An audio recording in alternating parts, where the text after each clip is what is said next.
আমি হঠাৎ করে লক্ষ্য করলাম একটা মা তার সন্তানকে অনেকগুলো নতুন জামা দেখাচ্ছে, বাট কেনার মতো কোনো সামর্থ্য তাদের নেই। তারপর আমি তাদের কাছে গেলাম। এই যে এটা পছন্দ হয়েছে নাকি? আপনার নাম কি?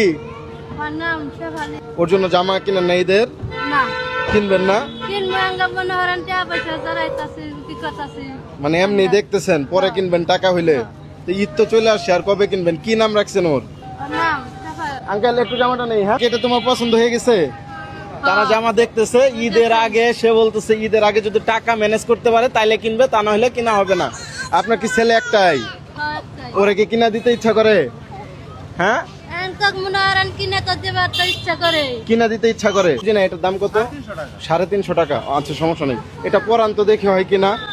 হ্যাঁ, আসো তো একটু একটু, যে আপনি খুইলা পরান, দেখি হয় কিনা। কোনটি? আরো এটাও, এটার দামও এক। আপনি যে দূর থেকে জামার দিকে তাকিয়েছিলেন, এই জিনিসটা দেখে মূলত আমি আসলাম। আপনার ছেলে তো এটাও পছন্দ করছে, এই যে এটাও পছন্দ করছে, সে হাত দিয়ে দেখা দিছে। ও হইতেছে কয় মাস বয়স? 1 বছর। 1 বছর হইলো। তার মানে আমার যে বাচ্চাটা আছে বাড়িতে, তার বয়স হইতেছে 8 মাস কিছুদিন। ওই ক্ষেত্রে বলা চলে আমার বাচ্চার সাথে একটু বেশি বয়স।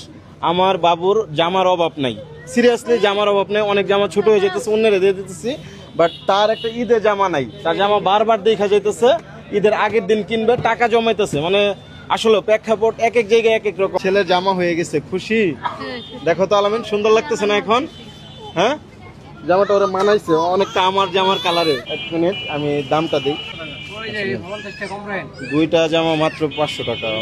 তারপরে ওনারা ঈদের আগের দিন কিনবে, টাকা জমাইতেছে। জিনিসগুলো সত্যি অনেক খারাপ লাগে দেখা। যাই হোক, এটাতে আপনি কিছু কিনা নিন। আচ্ছা আচ্ছা, শোনেন, এই যে আপনার খুশি করতে পারছি, আপনার বাচ্চার জন্য একটা জামা দিতে পারছি, এটা আমি কিছুই না। আল্লাহ পাক চাইছে বিদায় পারছি, আমি জাস্ট মাধ্যম, আমি জাস্ট উসিলা। ঠিক আছে, আমার জন্য দোয়া করেন, আমার পরিবারের জন্য দোয়া করেন। আমিও দোয়া করি আপনার বাচ্চাটা ভালোভাবে বড় হোক। ঠিক আছে, ভালো থাকেন। ভিডিওটা এই পর্যন্তই শেষ করে দেই। ওনার দূর থেকে দেখে আসছিলাম, ওনার জন্য কিছু করতে পারছি, এটা খুবই ভালো লাগলো। আমার পায়ে গেছে, আল্লাহ পাক হয়তো এরকমই পরিকল্পনা করছিল। যাই হোক, সবকিছুর জন্য ধন্যবাদ। সবাই ভালো থাকবেন। আল্লাহ হাফেজ, আসসালামু আলাইকুম।